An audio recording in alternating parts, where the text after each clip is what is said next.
Hello everyone, कैसे हैं सभी लोग। Welcome back to another video.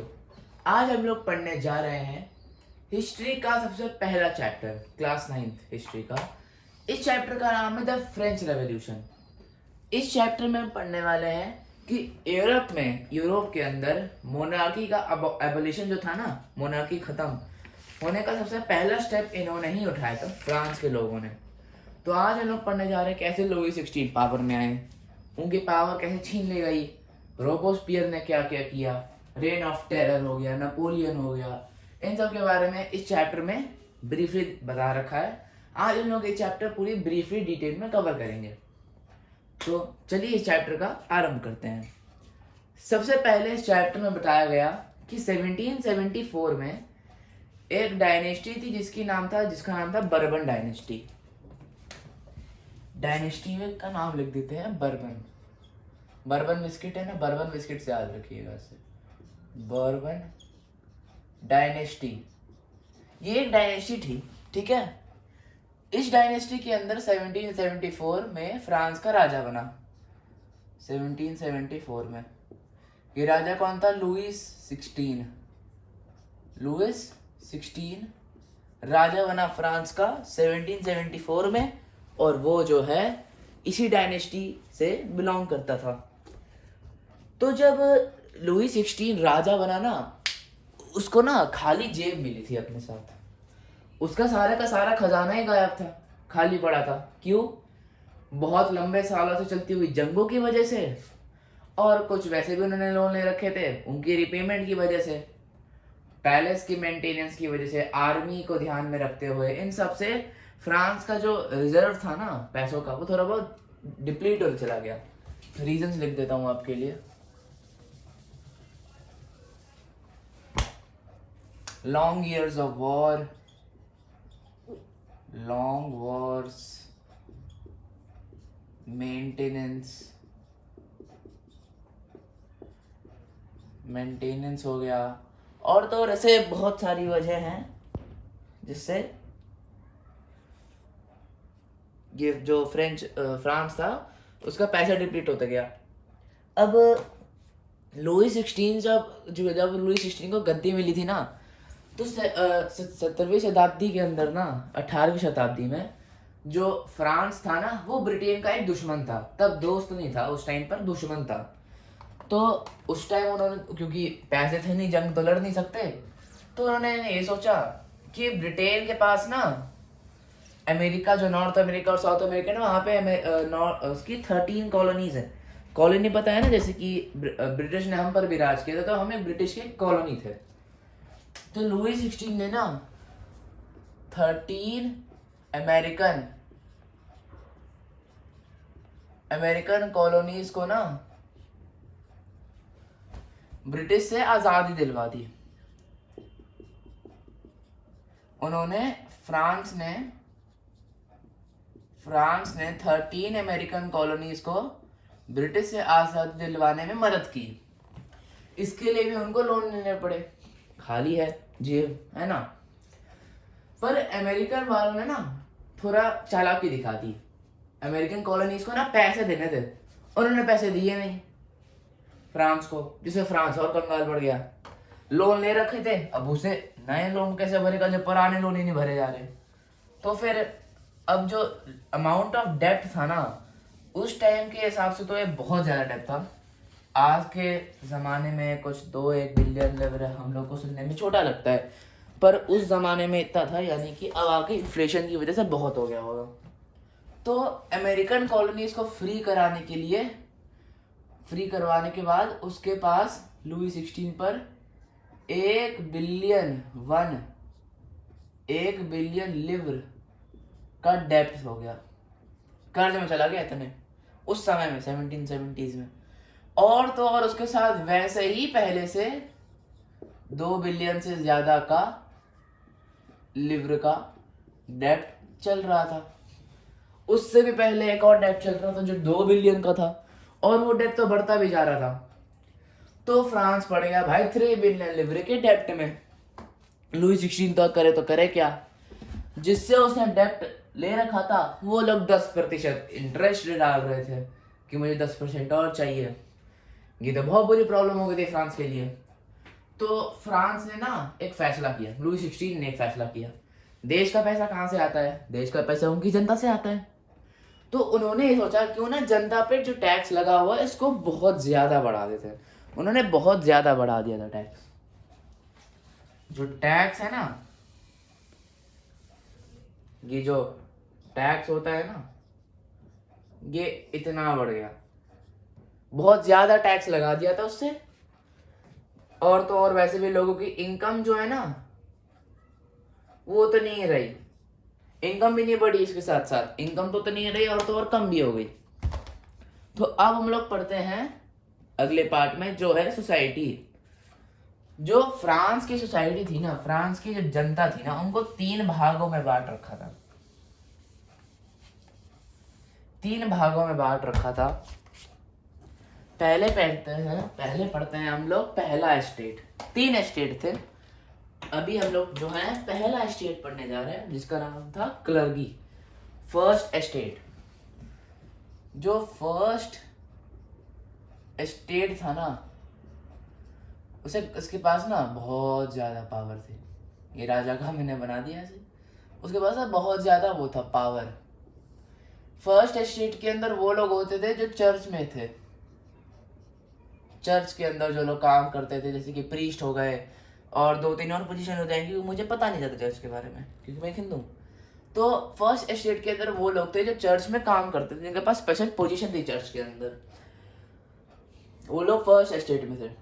उनके पास बहुत पैसा और पावर था और उनको ना बचपन से ही ना कुछ कुछ प्रिविलेज मिल गए थे। कैसी प्रिविलेज? कुछ कुछ प्रिविलेज जैसे कि टैक्स ना भरना। ये जो फर्स्ट स्टेट है ना, इनको टैक्स नहीं देना पड़ता था। नेगेटिव टैक्स, क्रॉस है ये, ठीक है। उनको टैक्स नहीं देना पड़ता था। ये क्या बना दिया? उनको जो है ना टैक्स पर ना था, यानी कि उनको जो है टैक्स नहीं देना पड़ता था।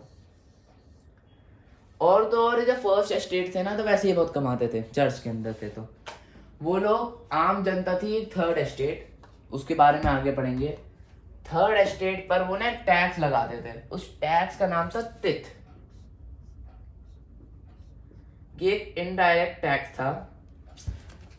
ये जो इनडायरेक्ट टैक्स है ना, इसके अंदर एक, क्योंकि आधी जनता उस टाइम पे एग्रीकल्चरिस्ट थी, तो अपने एग्रीकल्चरल प्रोड्यूस का ना 1/10 देना पड़ता था। 1/10 हिस्सा।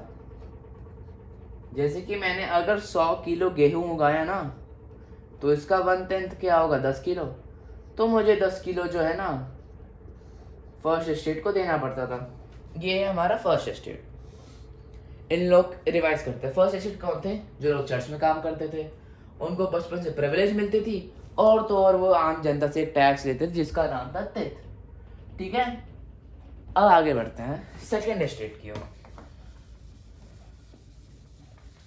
सेकेंड स्टेट में वो थे नोबिलिटी, उसका नाम था नोबिलिटी।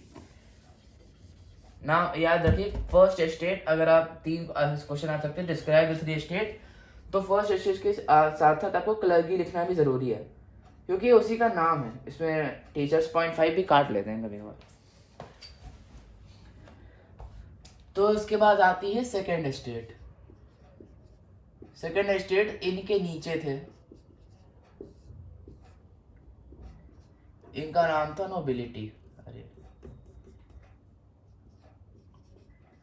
नोबिलिटी। इसके अंदर रिच एरिस्टोक्रेट पीपल होते थे, जैसे कि राजा हो गया, उसकी सभा हो गई, इसके अंदर ये सारे लोग थे रिच एरिस्टोक्रेट पीपल। ये लोग जो थे ना, इनको भी बचपन से बहुत सारी प्रिविलेज मिलती थी। इनके पास भी बहुत पावर और पैसा था। इनको भी प्रिविलेज मिलती थी, जैसे कि फ्यूडल ड्यूज। फ्यूडल ड्यूज एक तरीके का टैक्स था जो ये लोग थर्ड स्टेट पर लगाते थे। इन लोगों को टैक्स भरने की भी जरूरत नहीं होती थी फर्स्ट स्टेट के तरीके। इन दोनों में एक ही बात कॉमन है कि इन दोनों को ही टैक्स नहीं देना पड़ता था। इनको टैक्स देने की कोई भी जरूरत नहीं थी। इनको मना कर रखा था टैक्स देने से, क्योंकि ये दोनों जो है सबसे ऊपर वाले लोग थे, मतलब पावर वाले। तो अब बढ़ते हैं हम लोग थर्ड स्टेट की ओर। थर्ड स्टेट में आती थी बाकी की जनता। अभी मैं आपको एक चीज बताने जा रहा हूँ, आप लोग इनके साथ शौक हो जाओ। थर्ड स्टेट, इस स्टेट का पहली बात कोई नाम नहीं था, जैसे कि फर्स्ट का कलर की था, इसका कोई भी नाम नहीं दे रखा था। मैं यहाँ से डिवाइड कर दे रहा हूँ, कंफ्यूजन ना हो। तो थर्ड स्टेट के अंदर आती थी rest of the population. Rest population, इसके अंदर कौन कौन थे? गरीब से गरीब पीजेंट भी थे, अमीर से अमीर लॉयर हो गए, बिजनेसमैन हो गए, एडमिनिस्ट्रेटिव ऑफिशियल्स हो गए, ये सब थे। गरीब अमीर एजुकेटेड सब लोग थे इसके अंदर। इसके अंदर वुमेन्स भी इंक्लूड होती थी।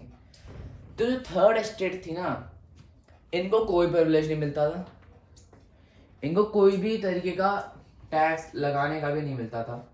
ये लोग एक टैक्स भी भरते थे डायरेक्ट किंग को, जिसको टेल कहते थे। उसके बारे में अभी हम लोग आगे बढ़ते हैं, पहले बाकी सबका बताते हैं। थर्ड स्टेट बाकी की जनता थी। इसके अंदर गरीब अमीर lawyer peasant businessman artisans administrative official, ये सारे के सारे लोग इसके अंदर थे। इन लोगों को टैक्स देना पड़ता था, इनको कोई प्रिविलेज भी नहीं मिलती थी, और तो और इन लोग को टैक्स देना पड़ता था। ठीक है, अब टेल के बारे में बताते हैं। टेल जो है ना, एक डायरेक्ट टैक्स होता है। मैंने आपने ध्यान रखा, अगर आपने अच्छे से सुना होगा, मैंने ये बोला था जब क्लर्की के बारे में मैंने वो तथ्य बताया था ना, मैंने उसको एक इनडायरेक्ट टैक्स बोला था। मैंने फ्यूडल ड्यूज बताया था, उसको भी मैंने इनडायरेक्ट टैक्स बोला था। तो डायरेक्ट टैक्स और इनडायरेक्ट टैक्स के बीच में डिफरेंस बता देता हूँ पहले। डायरेक्ट टैक्स वो होता है जो हम लोग सीधा किंग को भरते हैं, और इनडायरेक्ट टैक्स होता है जो हम लोग किंग को नहीं भरते। ये हम लोग किसी और को भरते हैं, जैसे कि क्लर्की हो गए, इनको मैंने भरा था, नोबिलिटी हो गई, यानी कि आप इनको खाम खा के टैक्स भी कह सकते हो।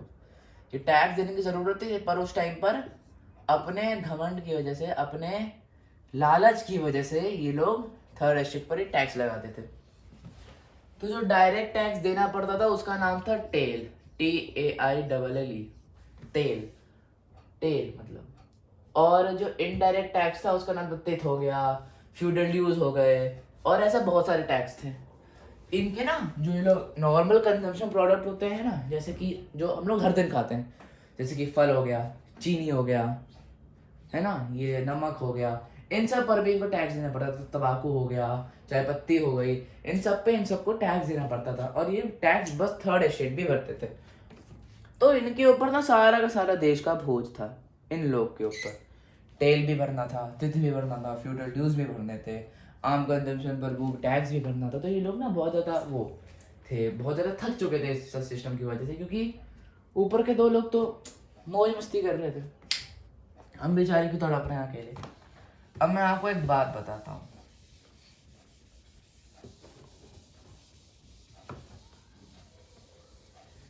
जो फर्स्ट और सेकेंड स्टेट है ना, पहली और दूसरी स्टेट, ये दोनों स्टेट मिला के देश के 3% थे पॉपुलेशन।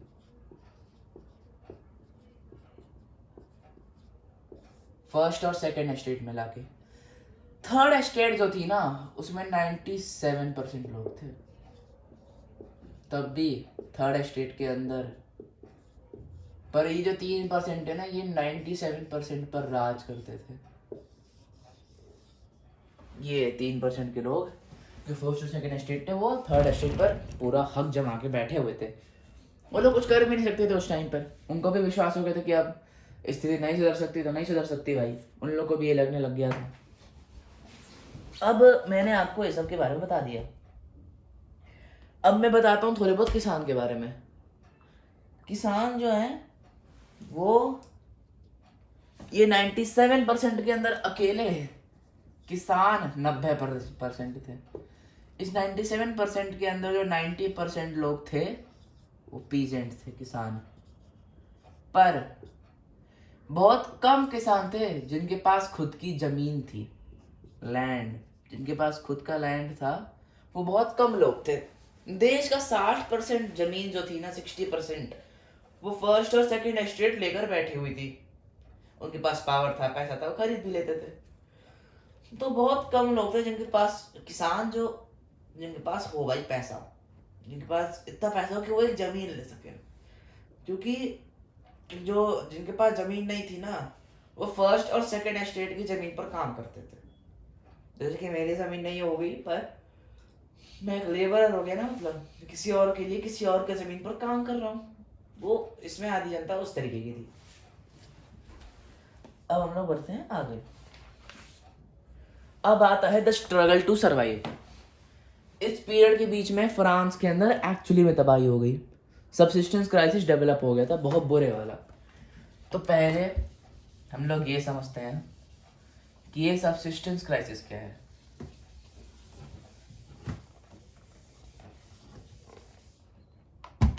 ये सबसिस्टेंस क्राइसिस क्या है? Subsistence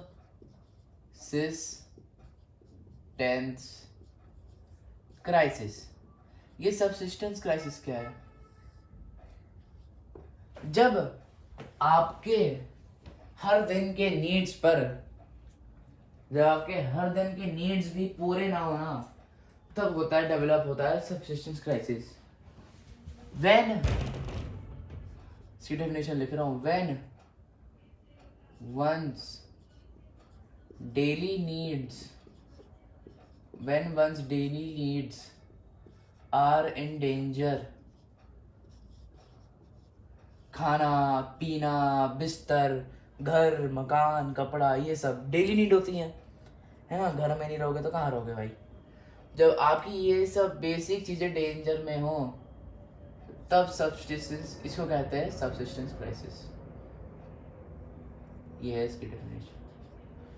when one's daily needs are in danger, किसी इंसान की हर दिन की नीड्स डेंजर में हो, वो उसको फुलफिल ना कर पा रहा हो, तब बनता है सबसिस्टेंस क्राइसिस। ठीक है।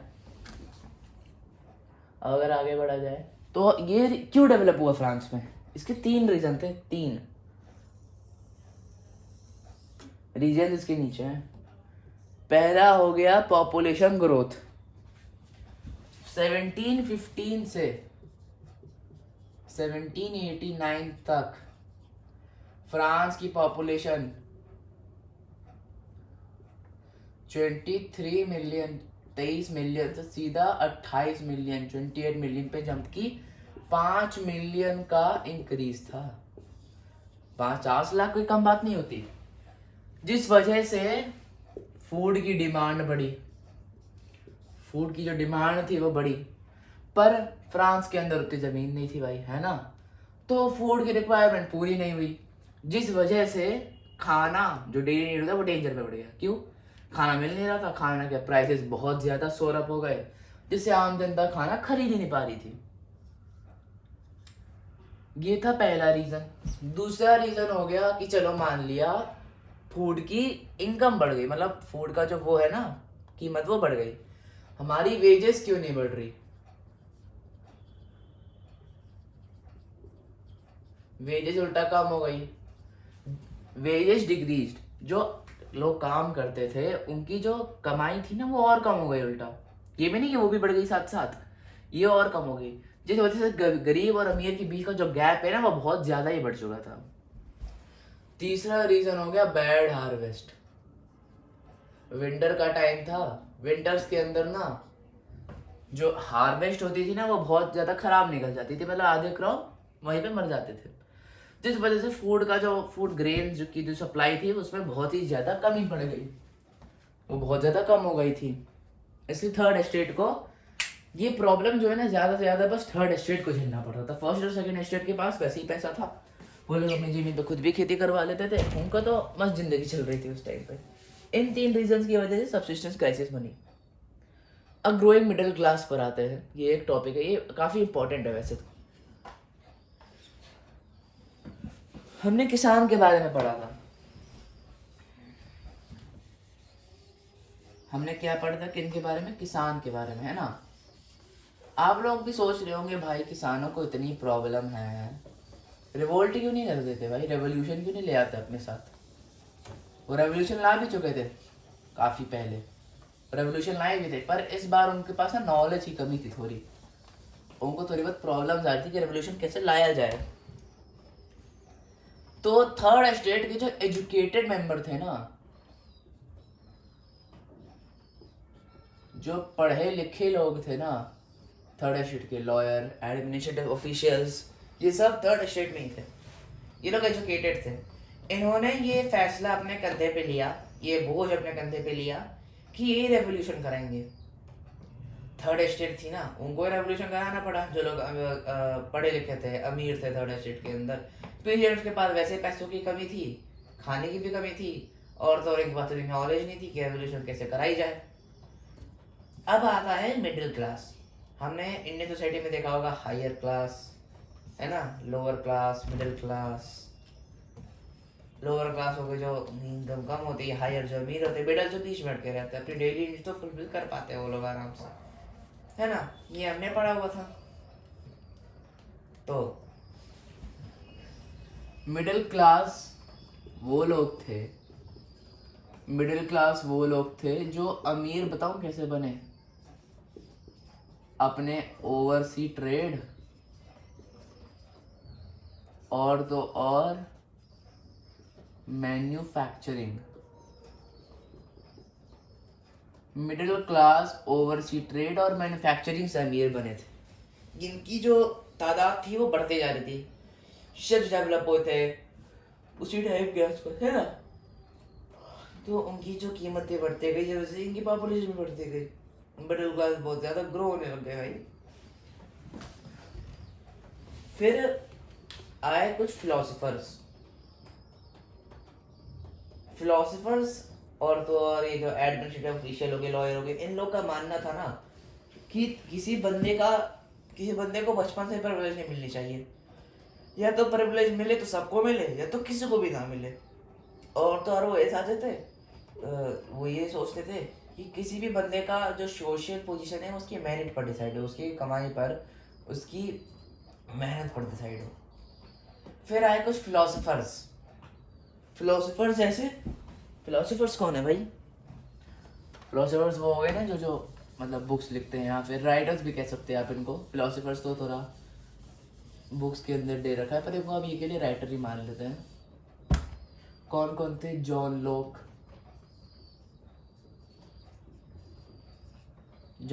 हो गया, रोजियाओ हो गया। रोजियाओ की स्पेलिंग भी बहुत ज़्यादा वो टाइप है, समझ में नहीं आती ज़्यादा, ROUSSEAU होती है इसकी स्पेलिंग, क्या होती है, ROUSSEAU, मॉन्टेस्क्यू, ये सब थे वो लोग, फिलोसफर्स थे, ये लोग राइटर्स थे। तो इन लोगों ने ना अपनी अपनी बुकें लिखी, अपनी अपनी किताबें लिखी थी। किताबों के अंदर इन्होंने क्या लिखा होगा, गवर्नमेंट के बारे में बुरी चीज़ें लिखी, ये बताया गवर्नमेंट को क्या क्या करना चाहिए। जॉन लोग ने लिखा 2 ट्रीटीज ऑफ गवर्नमेंट, जॉन लोग ने लिखा 2 ट्रीटीज ऑफ गवर्नमेंट,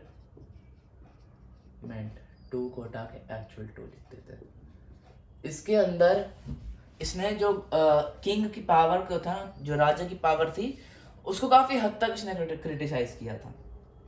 रोजियाओ ने क्या लिखा था, रोजियो the social contract,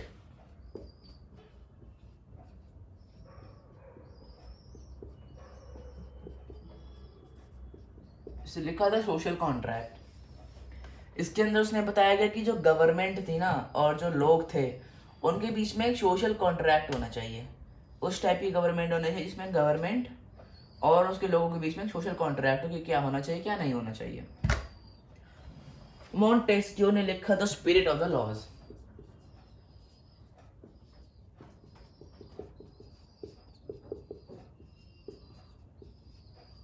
the spirit of the laws.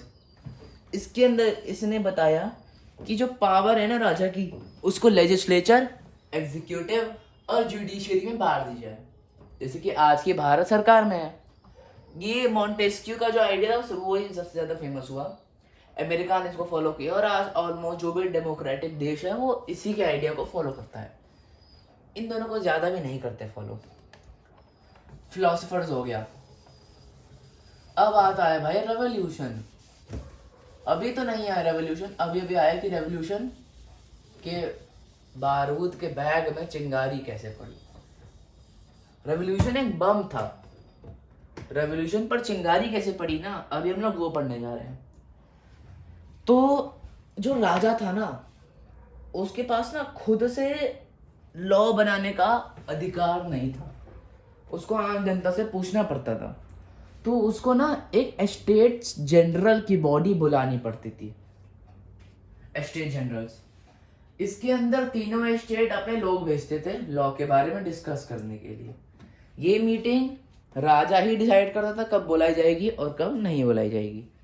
तो इस मीटिंग को आखिरी बार जो है ना 1614 में बुलाई गई थी, 1614 में आखिरी बार। फिर इसको 5 मई 1789 को बुलाई गई। फर्स्ट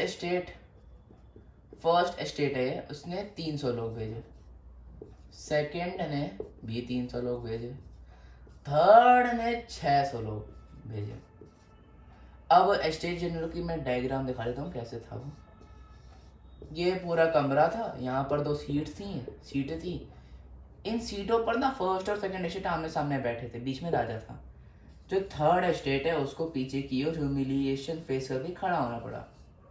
उन लोगों को एक अच्छा नहीं लगा था वैसे भी कि हम लोग पीछे खड़े हैं, हमारे लिए भी सीट्स नहीं थी। फर्स्ट और सेकंड स्टेट आमने सामने कुर्सी लाकर बैठे हुए थे और बेचारे थर्ड स्टेट पीछे खड़ी थी अकेले। थर्ड स्टेट के अंदर वुमेन अलाउड नहीं थे, पीजेंट अलाउड नहीं थे, केवल और केवल अमीर लोग गए थे सोसाइटी की, जिस वजह वुमेन भी बहुत नाराज हुई थी। थर्ड स्टेट ने अपने सारे के सारे प्रॉब्लम्स 40,000 लेटर पत्र लिखकर भेजे थे। इन पत्रों के अंदर अपनी उनकी समस्याएं थी। 40,000 कम नहीं होता। थर्ड स्टेट ने एक ही डिमांड की, एक बहुत बड़ी डिमांड। जो स्टेट जनरल था ना उसके अंदर ये नहीं था कि किसी एक पर्सन का एक वोट होगा, उसके अंदर कि ये एक ही स्टेट का पूरा एक वोट होगा। यानी कि फर्स्ट स्टेट 300 लोग भेजे तो इसका नहीं कि 300 वोट हो गए उसके, पूरा फर्स्ट स्टेट मिलकर एक वोट था। वो डिसाइड करते थे किस चीज़ पर वोट करना है, किस पे नहीं करते थे। अब ये राजा ने बताओ क्यों सिस्टम लगा रखा था, क्योंकि फर्स्ट और सेकेंड स्टेट बहुत पैसे वाले थे, राजा भी था, वो ये नहीं चाहते थे कि थर्ड स्टेट पर कंट्रोल आए। तो अगर बेस्ट ऑफ 3 में कहते हैं ना, बेस्ट ऑफ 3, तो अगर मेरे 2 आए तो मैं तो ऑटोमेटिकली जीत गया, है ना, मैंने उसमें 2 कर दिए। इन लोगों का भी वही था। थर्ड स्टेट तो हमेशा अपोजिशन में होता, कहता मुझे भी राइट चाहिए, पर फर्स्ट और सेकेंड स्टेट अपना 1+1/1 वोट मिलाकर 2/1 कर देते थे। ये हो गया फर्स्ट सेकेंड स्टेट मिला के, और ये थर्ड स्टेट, जिस वजह थर्ड स्टेट हमेशा हार जाती थी। और उसने यही डिमांड की, उसने ये डिमांड की कि एक स्टेट का एक वोट नहीं होना चाहिए, एक इंसान का एक वोट होना चाहिए। असेंबली को एज अ होल लेकर चलिए, ऐसे तो थर्ड स्टेट हमेशा जीत जाती। राजा ने इस डिमांड को कर दिया मना, जिस वजह से थर्ड स्टेट के लोग असेंबली के बीच में ही स्टेट जनरल छोड़ के चले गए प्रोटेस्ट के लिए में। तो आज की इस वीडियो के लिए हम लोग इतना ही कवर करेंगे। अगली बार हम नेशनल असेंबली से स्टार्ट करेंगे कि नेशनल असेंबली कैसे बनी। तो आज की वीडियो के लिए इतना ही। आशा करता हूँ आप लोगों को अच्छे समझ आया होगा। जय हिंद, जय Bharat. Please like and subscribe.